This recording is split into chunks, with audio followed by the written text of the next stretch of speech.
ወደ ሁለተኛው ምዕራፋችን ስንሄድ የሁለተኛው ምዕራፋችን ደግሞ ኮንተንት ነው ጋይስ። ኮንተንት ላይ የመጀመሪያው ምን ላይ ናችሁ ጎበዝ? እናንተ ጎበዝ የሆናችሁበት ነገር ላይ ብቻ ስሩ ጋይስ። ይኸውላችሁ አሁን አንዳንዶች እንደኔ ድራማቲክ ኮንተንት መጻፍ ላይ በጣም ጎበዝ ልትሆኑ ትችላላችሁ። ለምሳሌ የሆነ ምንድነው ካራክተሮችን ክሬት ማድረግ ላይ ሊሆን ይችላል። ኦኬ ይሄን ጽሁፍ እንትና ብትሰራው ይሄን ነገር እንትና ቢሰራው ማለት ላይ በጣም ጎበዝ ልትሆኑ ትችላላችሁ። በጣም ድራማቲክ የሆኑ ግን ደግሞ ሰዎችን ኢንስፓየር የሚያደርግ ነገር ላይ ክሬት ማድረግ ጎበዝ ልትሆኑ ትችላላችሁ። አንዳንዶቹ ደግሞ የዳንስ በጣም ጎበዝ ልትሆኑ ትችላላችሁ። እየደነሱ ምን አይነት ኮንተንት ክሬት ላድርግ፣ ምን አይነት ስቶሪ ላስተላልፍ እዛ ውስጥ የሚለው ነገር እዛ ላይ በጣም ጎበዝ ልትሆኑ ትችላላችሁ። አንዳንዶች ደግሞ ኮሜዲ ላይ በጣም ጎበዝ ልትሆኑ ትችላላችሁ። አንዳንዶች ላይ ደግሞ ፋሽን ሾው ማሳየት ላይ በጣም ጎበዝ ልትሆኑ ትችላላችሁ። ለምሳሌ እኔ አሁን ፍሌክሲብል መሆን አልችልም። እኔ ይሄ ስሬስ የሆነ ካራክተር ነው ያለኝ፣ በጣም ስሬስ የሆነ ማለት ነው። እኔ አሁን ኢንተርቴይንመንት ለማድረግ በጣም ነው የምቸገረው። ምክንያቱም ቲክቶክ ላይ የታችሁ ከሆነ ሁሌ አንድ ፊት ነው ማሳያችሁ አይደል? ምንም ላደርገው አልችልም። በቃ ያ የኔ በጣም ጥሩ ጎኔ ነው። በቃ ስሬስ መሆን አለመሳቅ ማለት ነው። ነገሮችን በስሬስ ማስኬድ የኔ በጣም ጠንካራ ጎን ነው። ስለዚህ እናንተ ምን ላይ ናችሁ ጎበዝ? እናንተ በጣም አሪፍ የሆናችሁበት ነገር ላይ መስራት አለባችሁ። ምክንያቱም እናንተ ምናልባት እዚህ ነገር ላይ አሪፍ ነኝ እኮ ግን ምናምን ነገር የምትሉት ነገር ለሆነ ሰው ድክመቱ ነው ጋይስ። የእናንተ ጥንካሬ ለእናንተ ብቻ ነው፣ አለቀ። የእናንተን ጥንካሬ ደግሞ የሚመኘው የሆነ ሰው አለ። ግን እናንተ ያላችሁ ጥንካሬ ምንም ነገር ሊሆን ይችላል። አሁን ከጠቀስኩላችሁ ማለት ነው። ዳንስ ላይ ሊሆን ይችላል፣ ፋሽን ሾው ላይ ሊሆን ይችላል፣ ድራማቲክ ኮንተንት ክሬት ማድረግ ሊሆን ይችላል፣ ኮሜዲ ሊሆን ይችላል። ብቻ እናንተ ምን ላይ ናችሁ ጎበዝ? ያ የእናንተ ጎበዝ የሆናችሁበት ነገር ላይ ምንም ነገር ሊሆን ይችላል፣ ግን ወደ ኮንተንት መቀየር ትችላላችሁ ጋይስ። ምንም ነገር ወደ ኮንተንት መቀየር ይቻላል። ይኸውላችሁ እዚህ ጋር አሁን እናንተ እንድትረዱ የሚፈልገው ነገር የመጀመሪያው ኮንተንት ማለት በጣም በቀላሉ ስነግራችሁ፣ ኮንተንት ማለት ሐሳባችሁን የምታሳፍሩበት ትራንስፖርት አድርጋችሁ አስቡ። ከቻላችሁ ሐሳባችሁን በጣም አሪፍ ትራንስፖርቱን በጣም ቆንጆ ሊሆን ይገባል። ካልቻላችሁ ግን አንዱ በጣም አሪፍ መሆን አለበት ጋይስ። በጣም ምርጥ ሊሆን ይገባል። ምክንያቱም እናንተ አሪፍ ኮንተንት ኖሯችሁ የእናንተ ጠንካራ ጎን ባልሆነ ነገር ላይ የምታስተላልፉት ከሆነ በጣም የወረደ ነው የሚሆነው። ለምሳሌ እናንተ ኮሜዲ ላይ በጣም አሪፍ ሆናችሁ ግን ስሬስ የሆነ ነገር ልስራ ብትሉ ምን አይነት ነገር ነው? ትርጉም አይኖረው። እናንተ ኢንተርቴይንመንት ላይ በጣም ጎበዝ ሆናችሁ ስሬስ የሆነ ነገር ልስራ ብትሉ አይመጣው። እኔ በጣም ስሬስ የሆነ ነገር ላይ ነው የምሰራው፣ ሰዎችን የሚጠቅም ነገር፣ ሰው በድራማቲክ መንገድ ግን ደግሞ ሰዎችን ኢንስፓየር የሚያደርግ ነገር፣ ሰዎችን ትምህርት የሚሰጥ ነገር፣ የሆነች መልእክት ማስተላለፍ ፈለግኩ አይደለም። ድራማቲክ በሆነ መንገድ ነው መልእክቴን ማስተላለፈው፣ ስሬስ በሆነ መንገድ ነው። እናንተ ደግሞ በድራማ በቀልድ ሊሆን ይችላል፣ በኮሜዲ ማለት ነው፣ በፋሽን ሊሆን ይችላል፣ ወይ ደግሞ በዳንስ ሊሆን ይችላል። ሁለቱም ላይ በጣም አሪፍ መሆን መቻል አለባችሁ። ስለዚህ የእናንተ ምርጥ የሆነውን ነገር የእናንተ ጥሩ ጎናችሁን አውቃችሁ እዛ ላይ መስራት ትችላላችሁ። ኦኬ እንዴት ነው የኔ ጥሩ የሆነውን ጎን የማውቀው እንዴት ነው ካላችሁ በመሞከር ነው ጋይስ። ምክንያቱም ይኸውላችሁ እንደኔ አይነት ኮንተንት ክሬት አድርጋችሁ ሞክሩት። ኦኬ ያ ነገር የእናንተ ካልሆነ ተሮ ትቀይሩትና ደግሞ በኮሜዲ ትሞክሩታላችሁ። ኮሜዲ አሪፍ ካልሆነላችሁ ከእናንተ ጋር ፊት ማድረግ ከእናንተ ጋር ማች የሚያደርግ ከሆነ የእናንተ ሪል እዛ ካልሆነ ጥንካሬያችሁ ትቀይሩታላችሁ ማለት ነው። የእናንተን ጥንካሬ እስከምታገኙ ጊዜ ግን በደንብ አድርጋችሁ መሞከር አለባችሁ። በየጊዜው መጣር አለባችሁ። ምክንያቱም ያ የእናንተ ምርጥ የሆነው ማንነት ማግኘት መቻል አለባችሁ። ጥንካሬያችሁን ማወቅ አለባችሁ። የእናንተ አሪፍ የምትሆኑት ምን ብትሰሩ እናንተ በጣም በቀላሉ የምትሰሩት፣ ሳይሰለቻችሁ የምትሰሩት፣ ሳይደበራችሁ የምትሰሩት ምን ላይ ነው? ያን ነገር በደንብ አድርጋችሁ መፈለግና ማግኘት አለባችሁ። ስለዚህ ጥንካሬያችሁ ላይ በደንብ መስራት አለባችሁ። ይህን ነገር ስታደርጉ አንደኛ በጣም ቀላል ይሆናል። እናንተ ከተወሰነ ጊዜ በኋላ ቀላል ነው የሚሆንላችሁ፣ ምክንያቱም ከጥንካሬያችሁ ነው የምትነሱ። ግን ደግሞ እኔ በጣም ብዙ ሰዎች ላይ የማይወስዱት ምንድነው የሆነ ሰው ስለሰራው ብቻ ተነስተው ይሰሩታል። እንደዛ አይደለም ጋይስ። ይሄ የትም አይደርስም። የራሳችሁ የሆነ ነገር ይዛችሁ ነው ጋይስ። ከራሳችሁ ጥንካሬ ተነስታችሁ አስቡ። ከራሳችሁ ጥንካሬ ተነስታችሁ ኮንተንት ክሬት አድርጉ። ምክንያቱም የራሳችሁን ነገር ይዛችሁ ካልወጣችሁ በጣም ያለፋችኋል፣ ውጤትም አያመጣም። ከጥንካሬያችሁ ተነስታችሁ ስትሰሩ ግን በቀላሉ ፍሎ ያደርግላችኋል። ትንሽ ጊዜ ብቻ ነው የምትቸገሩ እስከምትለምዱ ድረስ ማለት ነው። የራሳችሁ ያልሆነ ነገር ይዛችሁ ትመጡና የሆነ ሰው ስላደረገው ብቻ የምታደርጉ ከሆነ ግን ልፋት ነው የሚሆነው፣ ሌላ ምንም ጥቅም የለም። ስለዚህ የእናንተን ጠንካራ ጎን መፈለግ አለባችሁ ማለት ነው። ምን ላይ ናችሁ ጎበዝ? እስቲ ቁጭ ብላችሁ ጠይቁት። እናንተ ምን ላይ ናችሁ ጎበዝ? ምን ላይ ናችሁ? የእናንተ የማይተካ ሚናችሁ ምን ላይ ነው? ሌላ ሰው በቀላሉ የማይሰራው ግን እናንተ ብቻ የምትሰሩት ማለት ነው። ለምሳሌ አሁን ቲክቶክ ላይ ብዙ ቪዲዮዎች የኔ 99% በቃ ኮስተር ብዬ ነው አይደል ማስተላልፈው። ምክንያቱም በቃ የኔ ጥሩ ጎኔ እሱ ነው። በቃ ስሬስ የሆነ ነገር በጣም የኔ ጥሩ ጎኔ ነው። በቃ በቀላሉ እንትን ማለት አልችልም። ፐርሰናሊ እንደዛ ስለሆንኩ መሰለኝ ምንም በቃ ይሄ ሳቅ የሚባል ነገር እኔ ጋር የለም፣ ቀልድ የሚባል ነገር የለም። ስሬስ በሆነ መንገድ ነው መልእክቴን የማስተላልፈው። ስለዚህ እናንተ አሪፍ የሆናችሁትን ነገር ፈልጋችሁ እዛ ላይ ኮንተንት ክሬት ማድረግ ትችላላችሁ። ምንም አይነት ነገር ሊሆን ይችላል የእናንተ ነገር፣ ግን ወደ ኮንተንት መቀየር ትችላላችሁ። ምክንያቱም የእናንተ ጥሩ ጎን ስለሆነ ማለት ነው። ካላችሁ ነገር ከጥሩ ነገር ስለተነሳችሁ በቀላሉ ያን ነገር ማድረግ ትችላላችሁ። ሁለተኛው ደግሞ ተመልካቻችሁን ማወቅ አለባችሁ። የሆነ ኮንተንት ሰራችሁ አይደለ? ኦኬ ታዩታላችሁ። ታዩትና ከተወሰነ ጊዜ በኋላ ግን መቀየር ትችላላችሁ። ከእናንተ ጋር እንትን የሚያደርገውን ነገር መምረጥ አለባችሁ። ምክንያቱም ይህን ነገር የምታደርጉት መጀመሪያ ቪዲዮ ከሰራችሁ በኋላ ነው። ግን ከመጀመሪያው ገና የኔ ምን አይነት ኦዲየንስ ነው ያለኝ እኔ ተመልካች ላይ ነው ማለት አትችሉ። ሶ ቪዲዮ ከፖስታችሁ በኋላ አይታችሁ በፈለጋችሁት መንገድ መቀየር ትችላላችሁ። እኔ ይህን ቪዲዮ ምን አድርጌ ብሰራው ነው አሪፍ የሚሆነው የሚለውን ነገር በደንብ አድርጋችሁ እየቀያየራችሁ ማየት አለባችሁ።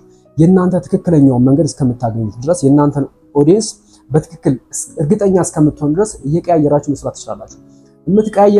እናንተ የምትቀያየሩት ግን ይዘታችሁን አይደለም። እሺ እናንተ የምትቀያየሩት ቪዲዮ የምትፖስትበት ሰዓት ሊሆን ይችላል፣ ኮንተንቱ የምታቀርቡበት መንገድ ሊሆን ይችላል፣ ሹት የምትወስዱበት መንገድ ሊሆን ይችላል፣ ካራክተር የምትመርጡበት መንገድ ሊሆን ይችላል። አቀራረባችሁ ነው የምትቀይሩት እንጂ ኮንተንታችሁን አይደለም። ስለዚህ እየቀያየራችሁ ለምሳሌ እኔ አሁን ይሄኛውን ኮንተንት ከመጀመሪያ በፊት ስቱዲዮ ውስጥ ቁጭ ብዬ ልክ እንደዚህ ነበር የማወራው። ማንንም ሰው አይልኝም ምናምን 200 እና 300 ሰው በሚልኝ ሰዓት ማለት ነው። እኔ ሐሳቤን ሳለቅ በዛ ሰዓት የምሰራው የነበረው ኮንተንት ልክ ድራማቲክ ኮንተንቱ እንደምሰራው የሆነ ሐሳብ ነበር የማስተላልፈው፣ ግን ሰዎችን የሚይዝ ነገር አልነበረም ያኛው። ወደዚህኛው መንገድ ስቀይረው ግን የምሰራበትን መንገድ ነው የቀየርኩት እንጂ ኮንተንቴን አልቀየርኩም። ማስተላልፈው መልእክት አልቀየርኩም። እንደውም አንድ በጣም የገረመኝ ነገር ስለ ቫላንታይን ዴይ የሰራሁት ኮንተንት ከአንድ ዓመት በፊት ስቱዲዮ ውስጥ ቁጭ ብዬ ማለት ነው በጣም ሄደ ብዬ ማለት ነው 500 ሰው ብቻ ነው። ኦኬ ድራማቲኩን ኮንተንት መስራት ከጀመርኩኝ በኋላና ያኔ ድጋሚ በሰራው ስንት ቢታይ ጥሩ ነው? 1.2 ሚሊዮን ነው 1.1 ሚሊዮን ሰው ነው። ይሄ ነገር የሆነው በምንድን ነው? ኦኬ የኔ ተመልካቾች የሚፈልጉት ድራማቲክ የሆነ ኮንተንት ነው። ስለዚህ ሐሳቤን ድራማቲክ በሆነ መንገድ ማስተላለፍ አለብኝ ብዬ ወሰንኩኝ ማለት ነው። ስለዚህ እናንተ ያላችሁን ኮንተንት በድራማቲክ ሊሆን ይችላል፣ በቀልድ ሊሆን ይችላል፣ በፋሽን እናንተ በፈለጋችሁት መንገድ አድርጋችሁ ብቻ አስተላልፉ። ግን የእናንተ ትክክለኛ እንትናችሁን ማወቅ መቻል አለባችሁ። የእናንተ ቪዲዮ የሚያዩ ሰው ምን አይነት ቪዲዮ ብትሰሩላቸው ነው የሚወዱት? እንትን ውስጥ ገብታችሁ ማየት ትችላላችሁ። ሴቲንግ ውስጥ ገብታችሁ የእናንተ ፎሎወሮች ምን አይነት ቪዲዮዎች እንደሚያዩ ቼክ ማድረግ ትችላላችሁ። እዛ ውስጥ ገብታችሁ ማለት ነው።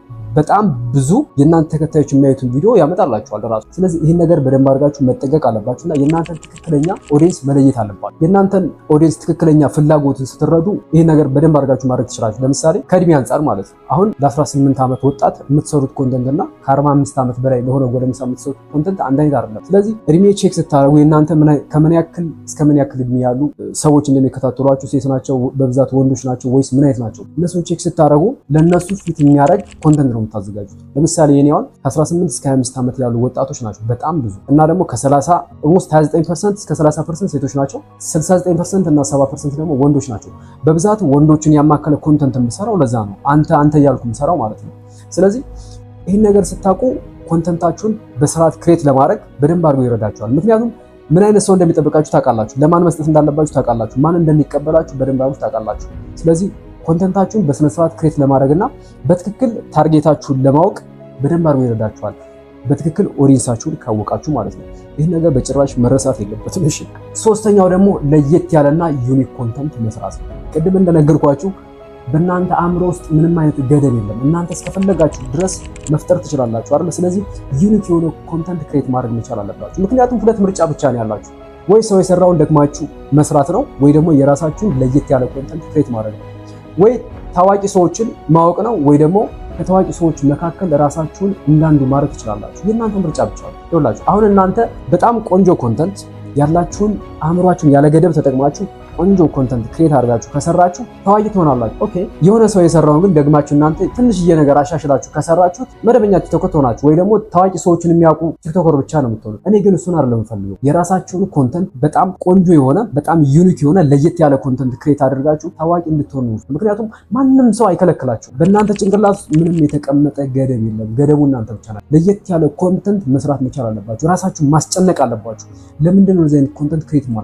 ለየት ያለ ኮንተንት ለየት ክሬት ማድረግ ቁጭ ብላችሁ ራሳችሁን አስገድዳችሁ ለየት ያለ ኮንተንት መስራት መቻል አለባችሁ ጋይስ። ምክንያቱም ገበያውን ሰብራችሁ መግባት አልትችሉም እንደዚህ ካላደረጋችሁ ማለት ነው። ሌላ ምርጫም ደግሞ የላችሁ ለየት ያለ ነገር ከማምጣት ውጭ ማለት ነው። የሆነ ሰው የሰራውን ደግማችሁ የምትሰሩ ከሆነ ምንም እናንተም እየሰለቻችሁ ሰዎችን ታዋቂ እንዲሆኑ እያደረጋችሁ ነው የምትሄዱት እንጂ ለእናንተ ምንም አይነት ለውጥ አያመጣም። ስለዚህ ለየት ያለ ኮንተንት መስራት አለባችሁ ጋይስ። ይህ ምንም ድርድር ውስጥ ጥያቄ ውስጥ መግባት የለበትም። ሁልጊዜ የራሳችሁን ለየት ያለ ነገር ለማምጣትና ለመስራት ማዘጋጀት አለባችሁ። ኮንተንት ማለት ሀሳባችሁን የምታሳፍሩበት ልክ እንደ ትራንስፖርት አድርጋችሁ አስቡ። ከተቻለ ትራንስፖርቱ ሀሳቡ በጣም ቆንጆ መሆን አለበት። ካልቻለ ግን ቢያንስ ኮንተንቱ በጣም ቆንጆ መሆን አለበት፣ ዩኒክ መሆን አለበት። ይህን ነገር በጭራሽ ሚስ እንዳታደርጉት ጋይስ፣ ምክንያቱም በጣም ወሳኝ ነገር ስለሆነ ማለት ነው። አሪፍ ነገር ኑሯችሁ፣ አሪፍ ኮንተንት ኑሯችሁ ግን ደግሞ የምትሰሩበት መንገድ መጥፎ ከሆነ ሁሉ ነገር ሊበላሽ ይችላል። ግን ደግሞ ኮንተንቱ በጣም አሪፍ ነገር ከሆነ ስላችሁ ለየት ያለ ነገር ከሆነ ለኮንተንቱ ሲል ሰው የግድ ያይዋል። ለምሳሌ ይሄን ስላችሁ ቪዲዮ አሪፍ ላይሆን ይችላል፣ የተቀረጸበት መንገድ አሪፍ ላይሆን ይችላል፣ ድምፁ አሪፍ ላይሆን ይችላል። ግን ደግሞ ኮንተንቱና ስቶሪው በጣም ቆንጆ ከሆነ የመታየት እድል አለው። ሌላው እንኳን አሪፍ ባይሆን ኮንተንቱ በጣም አሪፍ ከሆነ ዩኒክ ከሆነ ማለት ነው የመታየት እድል አለው። አራተኛው ደግሞ ጥራት ያለው ነገር መስራት ነው ጋይስ። በጥራት በጭራሽ እንዳትደራደሩ። ለምሳሌ ቪዲዮ ሽቱ አሪፍ መሆን አለበት፣ ኮንተንቱ በጣም አሪፍ መሆን አለበት፣ ስቶሪው በጣም አሪፍ መሆን አለበት። ይህን ነገር ስራችሁ ግን ምናልባት የምትቀርጹት በአይፎን ላይሆን ይችላል፣ በሳምሰንግ ስልክ ሊሆን ይችላል። ግን ደግሞ በአንድ ነገር በፍጹም መደራደር የለባችሁ። እሱም ደግሞ ድምፅ ነው ጋይስ። ለምሳሌ እኔ ቪዲዮዎችን የምሰራው ቮይስ ኦቨር ነው። ቮይስ ኦቨር ማለት ምን ማለት መሰላችሁ? ቪዲዮን ቀርጻለን፣ ቪዲዮን ቆራርጠን ኤዲት እናደርገዋለን። ኤዲት ካደረግነው በኋላ ከኔ ጋር የሚሰሩ ልጆች አሉ አይደል? ለነሱ ልክላቸዋለሁ። እነሱ ቪዲዮ ውስጥ የተናገሩትን እያንዳንዱ ነገር ቮይስ ሪከርድ አድርገው ይልኩልኛል ማለት ነው። ከዛ ቪዲዮ ውስጥ በትክክል እነሱ ያወሩትን ሲንክ እናደርገዋለን። ቪዲዮ ውስጥ ያወሩትን ድምፅ ደግሞ እናስወጣዋለን ማለት ነው። በዛ ነው ጥርት ያለ ድምፅ የሚሰማው የኔ ቪዲዮ ውስጥ ማለት ነው። ይሄን ነገር ምናልባት እናንተ ላታደርጉት ትችላላችሁ። ግን ደግሞ እንደኔ ቮይስ ኦቨር ባትሰሩ እንኳን ድምፁ በጣም ጥርት ያለ መሆን አለበት። ድምፁ ጥርት ያለ መሆን አለበት ስላችሁ ከቪዲዮ የበለጠ ማለት ነው። ቪዲዮ ባይታይ እንኳን ሰዎች ድምፁን ብቻ ሊሰሙት ይችላሉ። ቪዲዮ እንኳን በጣም አሪፍ ባይሆን፣ ቪዲዮ የተበላሸ ቢሆን እንኳን በድምፅ እንዳትደራደሩ ጋይስ። ምክንያቱም ድምፅ በጣም ወሳኝ ነገር ነው። አንዳንዴ አስቀምጠነው ድምፁ ብቻ ልንሰማው እንችላለን አይደል? ምስሉ አሪፍ ካልሆነ ማለት ነው። ስለዚህ በምስልም አትደራደሩ። በጣም ኳሊቲ የሆነ ቪዲዮ መስራት አለባችሁ። ግን ደግሞ በፍጹም ድርድር ውስጥ መግባት የሌለበት ደግሞ የድምፅ ጉዳይ ነው። በተቻለ መጠን ለድምፅ በጣም መጠንቀቅ አለባችሁ። ትልቅ ቦታ መስጠት አለባችሁ። ጥንቃቄ በጣም ወሳኝ ነገር ነው። ምስሉ ምንም ነገር ሊሆን ይችላል፣ ድምፁ ግን በጣም ቆንጆ መሆን አለበት። ለዚህ ላይ በደንብ መጠንቀቅ አለባችሁ። ይህን ነገር በጭራሽ ሚስ ማድረግ የለባችሁ ጋይስ። ጥራት ያለው ኮንተንት መስራት፣ ጥራት ያለው ስቶሪ በደንብ ክሬት ማድረግ፣ ጥራት ያለው ቪዲዮ በደንብ ከቻላችሁ ማለት ነው። ካልቻላችሁ ግን ሳውንድ በጣም ወሳኝ ነው ጋይስ። ይህ ነገር በፍጹም መርሳት የለባችሁ። ደግሜ የምነግራችሁ ነገር በሳውንድ እንዳትደራደሩ ጋይስ። በጣም ጥርት ያለ መሆን አለበት። እኔ እንደኔ ብትሰሩ በጣም ነው ደስ የሚለው። ግን እንደኔ ካልቻላችሁ ደግሞ እናንተ በፈለጋችሁ ታርጋችሁ ስሩ። ከፈለጋችሁ በስልካችሁ፣ ከፈለጋችሁ በማይክ። ግን ደግሞ ድምፁ በደንብ የሚሰማና የማይረብሽ መሆን አለበት። ይህን ነገር በደንብ አድርጋችሁ መርዳት አለባችሁ። በጭራሽ እንዳትረሱ። አምስተኛው ደግሞ ሁክ ይባላል። ሁክ ማለት የቪዲዮዎቹ መጀመሪያ 3 ሰከንድ እና 4 ሰከንድ የሰዎችን ቀልብ የሚይዝልን ነገር ነው ጋይስ። ይህን ነገር ሁላችሁ በደንብ ትኩረት ሰጥታችሁ አዳምጡ። በደንብ አድርጋችሁ ፒዲኤፍ ላይ ጻፉትን በደንብ አድርጋችሁ አንዱ ሁላችሁ። ሁክ ማለት በጣም ወሳኝ ነገር ነው። የልብ ትርታ ብላችሁ ልታስቡ ትችላላችሁ። ለምሳሌ ብዙ አይነት ሁኮች አሉ። የመጀመሪያው የምስል ሁክ ነው። ለምሳሌ እቃ ሲወድቅ ሊሆን ይችላል፣ ወይ ሰው እያለቀሰ ሊሆን ይችላል። በጣም ኢሞሽናል ሆኖ ማለት ነው። ይሄ ነገር በጣም ወሳኝ ነገር ነው። ለምሳሌ የሆነ ሰው እያለቀሰ ከሆነ መጀመሪያ ላይ የሚታየው ልታሳልፉት አትችሉም አይደል? የሆነ ሰው እየተደባደበ ከሆነ ልታሳልፉት አትችሉም አይደል? ምስሉ ላይ በደንብ ይሄ ሰዎችን ያዝ የሚያደርግ ነገር የመጀመሪያው 3 እና 4 ሰከንድ በጣም ወሳኝ ናት። ይሄን ነገር በጭራሽ ልትረሱት አይገባም። እሺ፣ ለምሳሌ የሰው ልጅ ለመኖር መተንፈስ አለበት አይደል? ቪዲዮ አሪፍ እንዲሆን ሁክ በጣም ወሳኝ ነገር ነው። ይህ ነገር መርሳት የለባችሁ። የመጀመሪያው ፒዲኤፍ ላይ በደንብ አስቀምጬላችኋለሁ። የምስል ሁክ ይባላል። የምስል ሁክ ማለት እንደነገርኳችሁ ሰው ሲያለቅስ ሊሆን ይችላል። ለምሳሌ የሆነ ሰው መኪና ልክ ሲገጭ ያየ ሰው ዝም ብሎ ሊሄድ አይችልም አይደለ? ሰውየው ምን ላይ ደረሰ ብሎ ማየት ይፈልጋል አይደለ? የሰዎችን ቀልብ ያዝ የሚያደርግ ሁክ መጠቀም ትችላላችሁ። ብዙ አይነት ሁኮች አሉ። ፒዲኤፍ ውስጥ እንዳስቀምጥኩላችሁ እነዛን ሁኮች መጠቀም አለባችሁ። ሁክ መጀመሪያ ቪዲዮአችን ውስጥ የሚገቡ 3 እና 4 ሰከንዶች ውስጥ መግባት ያለበት ነገር ነው። በዚህ በፍጹም እንዳትደራደሩ። አንዳንዴ ቪዲዮ ከሰራን በኋላ ከቪዲዮዎቹ መሀል ላይ ቆርጠን ወደ ኋላ የምናወጣበት አጋጣሚ ሊፈጠር ይችላል። ይሄ አንዳንዴ እኔ ማደርገዋለሁ። ግን ቪዲዮ ክሬት ከማድረግ በፊት መጀመሪያ ሁክ ነው የማስበው። ኦኬ ይሄኛው ሁክ ለእንደዚህ አይነት ቪዲዮ ይሆናል። ስለዚህ ይሄን ነገር መጀመሪያ እናደርገዋለን ማለት ነው። ቪዲዮ ሲሰራ መሀል ላይ ሊሆን ይችላል፣ መጨረሻ ላይ ሊሆን ይችላል። ግን ሁኩ ግን አምተናት መጀመሪያ ላይ መሆን አለበት። ምክንያቱም አንደኛ 3 እና 4 ሰከንድ ላይ የሰዎችን ሐሳብ ያዝን ማለት ሰዎችን ትኩረት ሳብን ማለት ቪዲዮ የማየት እድላቸው በጣም ከፍተኛ ነው ማለት ኦልሞስት 85 እስከ 90% ማለት ነው። ስለዚህ በሁክ በጭራሽ መደራደር የለባችሁም ጋይስ፣ በጭራሽ። ሁክ ማለት ይኸውላችሁ እንደ እስትንፋስ ብላችሁ አስቡት። ለሁክ እኔ ምን ያክል እንደምጨነቅ ብታውቁ፣ አንድ ቀን 2 ቀን አብራችሁ ብትሆኑ ለሁክ ምን ያክል እንደምጨነቅ። ምክንያቱም ሰዎችን መያዝ አለብን። የሰራሁት ቪዲዮ ሰዎች እንዲያዩት እፈልጋለሁ። ስለዚህ ይህን ነገር በደንብ አድርጋችሁ መርዳት አለባችሁ ጋይስ። ብዙ አይነት ሁክ አሉ። የግጭት ሁክ አለ፣ የምስል ሁክ አለ፣ የድምፅ ሁክ አለ። እነዚህ ነገሮች በደንብ ተጠቅማችሁ ሰዎችን አቴንሽን የሚይዝ ነገር መስራት ትችላላችሁ። ሁለተኛው ደግሞ የድምፅ ሁክ ነው። ለምሳሌ የድምፅ ሁክ ማለት ለምሳሌ ካጠገባችሁ የሆነ ሰው ስክሮል ሲያደርግ ስክሮል ከማድረጉ በፊት መጀመሪያ የምትናገረው ነገር ማለት ነው። ለምሳሌ ስድብ ሊሆን ይችላል፣ በጣም አስጸያፊ ስድብ ሊሆን ይችላል፣ በጣም አደገኛ ቃል ሊሆን ይችላል። ብቻ ቶሎ ጆሮ ያዝ የሚያደርግ ማለት ነው። ሰውየው ስክሮል እንዳያደርገው የሚያደርገው በቀጥታ እንዴ ለምንድን ነው እንደዚህ ተናገረች ብሎ ልክ ቪዲዮውን ጨርሶ እንዲያዩ የሚያደርግ የድምጽ ሁክ ማለት ነው። ይሄ ነገር በጭራሽ ለምሳሌ መኪና ሲትትት የሚል ነገር ሊሆን ይችላል፣ ወይ ደግሞ መኪናው ሲትት ሲል ሴትዮዋ ስትጮህ ሊሆን ይችላል፣ ወይ ሰውየው ሲጮህ ሊሆን ይችላል፣ ተናዶ በጣም ኃይለኛ ቃል ሲያወጣ ሊሆን ይችላል። ይህ የድምጽ ሁክ ይባላል ጋይስ። ይህን ነገር በደንብ አድርጋችሁ መረዳት አለባችሁ። እየጮኸ ሊሆን ይችላል፣ ወይ ደግሞ እያለቀሰ ሊሆን ይችላል።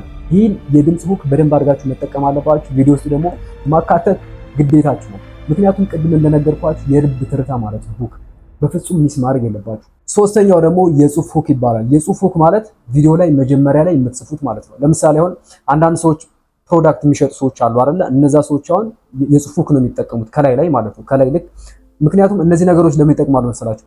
ታክሲ ውስጥ፣ ባስ ውስጥ ወይ ደግሞ የሆነ ቦታ ሰው ያለበት ቦታ ቲክቶክ መጠቀማችሁ ሰው እንዳይሰማ ከፈለጋችሁ ድምፁን አጥፍታችሁ የምትጠቀሙ ከሆነ ያ ሁክ ለዛ ነው የሚጠቅሙ። ምክንያቱም ሰዎች ድምፅ መስማት አይችሉም አይደለ? ያን ግጭት መስማት አይችሉም አይደለም። ግን ጽሁፉን አይተው የጽሁፉን ሁክ አይተው ስለምንድን ነው የሚያወራው ብለው እስከ መጨረሻው ድረስ የማየት እድል አላቸው። ይሄን ነገር በጭራሽ መርሳት የለባችሁ። በተለይ ሁለተኛውና አንደኛው በደንብ መታሰብ ያለበት ነገር ማለት ነው።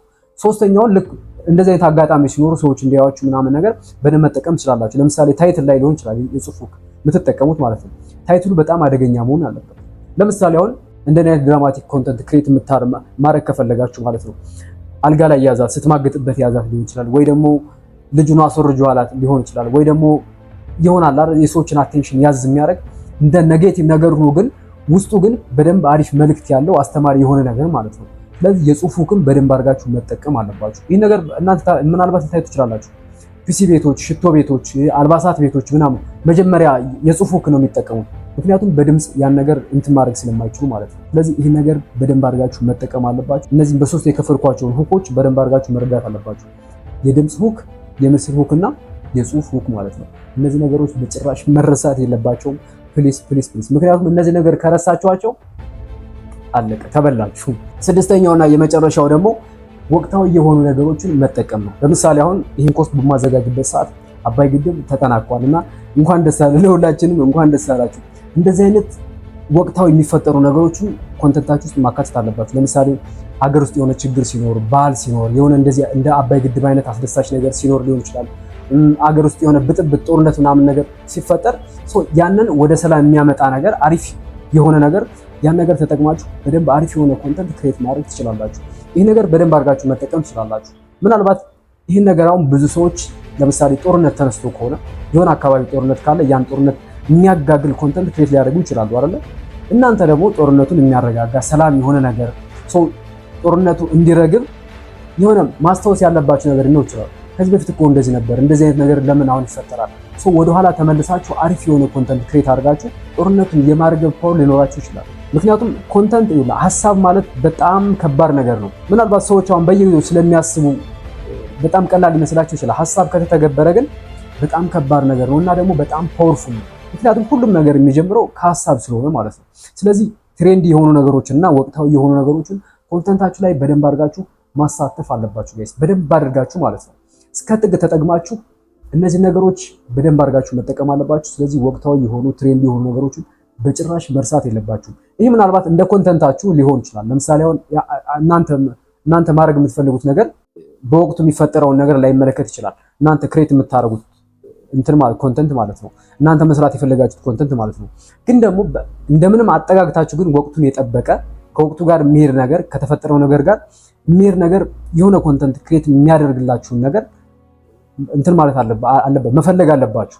እንደዛ ስታደርጉ በደንብ አሪፍ የሆነ ኮንተንት ክሬት ማድረግ ትችላላችሁ። ለምሳሌ ወቅታዊ የሆኑ ነገሮችን ስትጠቀሙ በጭራሽ መርሳት የሌለባችሁ ነገር ሀሳብ ኤክስፓየርድ የማያደርግ እንዳይመስላችሁ ያደርጋል። ለምሳሌ አሁን ቅድም የነገርኳችሁ ማለት ነው የቫላንታይን ዴይ የሰራሁት ቪዲዮ አሁን በፖስታችን ኦልሬዲ አሁን ቫላንታይን ዴይ አይደለም አይደል? ስለዚህ አሁን አባይ ግድብ አለ አይደለም? ከአባይ ግድብ ጋር የተያዘ ኮንተንት ስትሰሩ መፖስት ያለበት አሁን ነው። የአባይ ግድብ በቃ ይሄ ሰሞንኛው ካለፈ በኋላ አሁን ያለው በደንብ ደስ የሚል እንትን ካለፈ በኋላ ብትፖስቱ አይታይም። ይሄ ምንድነው ጊዜውን ጠብቃችሁ ወቅቱን ጠብቃችሁ ይሄ አዲስ ነገር ሲፈጠር ወይ ደግሞ ይሄ አሁን ላይ እየተፈጠረ ያለው ነገር ተጠቅማችሁ ኮንተንት ክሬት ስታደርጉ በዛ ሰዓት ፖስት ካላደረጋችሁት ቪዲዮአችሁ አሪፍ አይመጣም። ከሆነ ጊዜ በኋላ ፖስት ብታደርጉት ያ በቃ ማንም ሰው አየው። ምክንያቱም ወቅቱን ጠብቆ መፖስት ስላለበት ማለት ነው። አሁን ስለ አባይ ግድብ ኮንተንት ክሬት አድርጌ ፖስት ባደርግ በሚሊዮን ሊታይ ይችላል። ስለዚህ ወቅታዊ የሆኑ ኮንተንቶችን ክሬት ስታደርጉ እዛው ክሬት አድርጋችሁ በቃ ቶሎ መፖስት አለበት። በዛ ወቅት ነው መታየት ያለባችሁ። ስለዚህ ወቅታዊ የሆኑ ነገሮችን ስትጠቀሙ ያኔ ነው መፖስት ያለበት፣ ያኔ ነው ክሬት መደረግ ያለበት። ቀርጻችሁ አስቀምጣችሁ ካለፈ በኋላ ፖስት ምንም ትርጉም የለውም። ስለዚህ ወቅታዊ የሆኑ ኮንተንቶችን ክሬት ስታደርጉ ወዲያው ነው ማለቅ ያለባችሁ እዛው ላይ ማለት ነው። ስለዚህ ለምሳሌ የበዓል ኮንተንት ክሬት አድርጋችሁ ለምሳሌ የአዲስ ዓመት ኮንተንት ክሬት አድርጋችሁ የፋሲካ ብትፖስቱት አይታይም፣ ወይ ደግሞ የገና ብትፖስቱት አይታይም። ስለዚህ በቃ የአዲስ ዓመት ኮንተንት ከሆነ ከአዲስ ዓመት ውጭ አይታይም። ልክ በቃ የቫላንታይን ኮንተንት ክሬት አደረኩ አይደል እኔ ያኔ ሳልፖስተው ቀርቼ አሁን ፖስቶ 1 ሚሊዮን አይደለ 500 ሺህ ላይ ይታይ ይችላል። ምክንያቱም ወቅቱን ጠብቄ ያኔ ስለፖስትኩት ነው። አሁን ደግሞ ወቅቱ ስላልሆነ ማለት ነው። ስለዚህ ወቅቱን ጠብቃችሁ ኮንተንት ክሬት ስታደርጉ ወዲያውኑ መፖስት አለበት፣ ቫይራል እንዲወጣላችሁ ማለት ነው። ስለዚህ ኮንተንታችሁ ኤክስፓየርድ ከማድረጉ በፊት ወቅቱን ጠብቃችሁ ክሬት የምታደርጉት ኮንተንት ወዲያው መፖስት አለበት ማለት ነው። ይህን ነገሩን በጭራሽ መስራት የለባችሁም። እሺ አሁን ኮንተንት የሚባለው ነገር ከመጨረሴ በፊት ግን ሪኮመንድ የማደርጋችሁ ነገር አለ። በደንብ ተዘጋጁ ጋይስ፣ በደንብ አድርጋችሁ ተዘጋጁ። ይኸውላችሁ ኮንተንት ክሬት ስታደርጉ ከሳጥን ውጭ አስቡ። ከሳጥን ውጭ ማለት ለምሳሌ አሁን ዓለም ውስጥ እየተካሄደ ያለ ነገር አለ አይደል? ወይ ደግሞ አገር ውስጥ እየተካሄደ ያለ ነገር አለ አይደል? ከዛ ውጭ ብታስቡት በተቃራኒው ማለት ነው። በተቃራኒው ብታስቡት ይሆናል ብላችሁ አስቡ። ለምሳሌ ዓለም ላይ እየተፈጠረ ያለ ነገር አለ። ኦኬ በዚህ መንገድ ብሰራውስ አይሆንም ከማለታችሁ በፊት ይሆናል፣ ይሄን ነገር ለምን አልሞክረውም ለምን አት ስለዚህ ከሳጥን ውጭ ሁሌ ማሰብ አለባችሁ። እየተደረጉ ያሉ ነገሮችን ብቻ ሳይሆን የማይደረጉ ነገሮችን ማድረግ ትችላላችሁ። ምክንያቱም የእናንተ ትልቁ ፓወር ያለው በቃ እዚህ ውስጥ ነው። ይህን ደግሞ ማንም ሰው ሊቆጣጠሩ አይችልም። እስር ቤት ብትገቡ እንኳን ፊዚካላችሁ ብቻ ነው የሚታሰረው እንጂ አእምሯችሁ አይታሰርም። የሆነ ቦታ ብትሄዱ እንኳን ጭንቅላታችሁ የትም ቦታ አለ በቃ። ስለዚህ ከሳጥን ውጭ ማሰብ መቻል አለባችሁ። ወይ ከሳጥን በቃ ፕሊስ የሆነ ሰው ስላደረገው ብቻ ያን ነገር ማድረግ አቁሙና በራሳችሁ መንገድ ከሳጥን ውጭ ማሰብ መቻል አለባችሁ። በቃ በፈለጋችሁ ሰዓት ማሰብ ትችላላችሁ አይደል? ስለዚህ ከሳጥን ውጭ ደግሞ በፈለጋችሁ ሰዓት ማሰብ አለባችሁ። የሆነ ሰው ያሰበውን ቀይራችሁ ከማድረግ ለየት ያለ ነገር መፍጠር መቻል አለባችሁ። ምክንያቱም እሺ እናንተ ለየት ያለ ነገር ካላመጣችሁ ሰው የሰራውን ደግማችሁ ልትሰሩ ነው። በጭራሽ እንደዛ እንድታደርጉ አልፈልግም እኔ። ለየት ያለ ነገር ማምጣት አለባችሁ። ምንም ነገር ስታደርጉ ለየት ባለ መንገድ ማለት ነው። በቃ ይህን ነገር በጭራሽ እንዳትደራደሩበት ጋይስ። በጭራሽ ማለት ነው። ይህ ነገር አደራም ጭምር እያልኳችሁ ማለት ነው። ለየት ያለ ነገር ለማምጣት ከሳጥን ውጭ ማሰብ ይጠይቃል፣ ግዴታ ነው። ይህን መርሳት የለባችሁ። ይህ ሰው ብድነው እንዴት አይነት ኮንተንት ነው የሚሰራው? ከምን አንጻር ነው እንደዚህ ያሰበው መባል አለባችሁ። ይሄ ልጅ እያበደ ነው እንዴ? ወይ እቺ ልጅ ምን ሆና ነው? ምንድነው እንደዚህ የሚያደርጋት መባል አለባችሁ። ምክንያቱም ለየት ያለ ነገር መስራት ስላለባችሁ ማለት ነው። በኮንተንት በጭራሽ እንዳትደራደሩ። አሪፍ ኮንተንት ክሬት ማድረግ መቻል አለባችሁ። ከሳጥን ውጭ አስቡ፣ ማንም አይከለክላችሁም ጋይስ። ማሰብ ኃጢአት አይደለም አይደል? ምክንያቱም እናንተ የምትሰሩት የዝሙት ቪዲዮ አይደለም መቼም አይደል? ስለዚህ ለየት ያለ ነገር ለመስራት ደግሞ አእምሯችሁ ተጠቀሙ። ፈጣሪ የሰጣችሁን አእምሮ እስከ ጥግ ድረስ መጠቀም አለባችሁ። በቃ ከሳጥን ውጭ አስቡ። እስኪ ምን ትሆናላችሁ? ምንም አትሆኑም። እሺ የሆነ ሐሳብ አሰባችሁ የማይሆን ነው አይደል? ሞክራችሁት ካልሆነ ተውታላችሁ፣ ሌላ ትሞክራላችሁ። ምንም አይፈጠርም እኮ። ስለዚህ ከሳጥን ውጭ ማሰብ መቻል አለባችሁ። ይሄ ነገር በጭራሽ እንዳትደራደሩ። ከሳጥን ውጭ ካላሰባችሁ ለየት ያለ ኮንተንት ክሬት ማድረግ አትችሉም። እንግዲህ በጣም እያዘንኩ ነው ነግራችሁ። ከሳጥን ውጭ ማሰብ መቻል አለባችሁ። ሰው ያደረገውን ደግማችሁ ወይም ቀይራችሁ አታድርጉ። ከሳጥን ውጭ አስባችሁ የራሳችሁን የሆነ ኮንተንት ይዛችሁ መምጣት አለባችሁ። ከራሳችሁ ካላችሁ ጥሩ ጎን ጋር የሚሄድ ከሳጥን ውጭ አስባችሁ አሪፍ ነገር ይዛችሁ መቅረብ አለባችሁ። እንደዛ ስታደርጉ በጣም በአጭር ጊዜ ውስጥ ማንም ሰው አይደርስባችሁ፣ ማንም ሰው ማለት። ስለዚህ በኮንተንት በጭራሽ እንዳትደራደሩ። ቆንጆ ኮንተንት ክሬት ማድረጋችሁን እንዳትረሱ።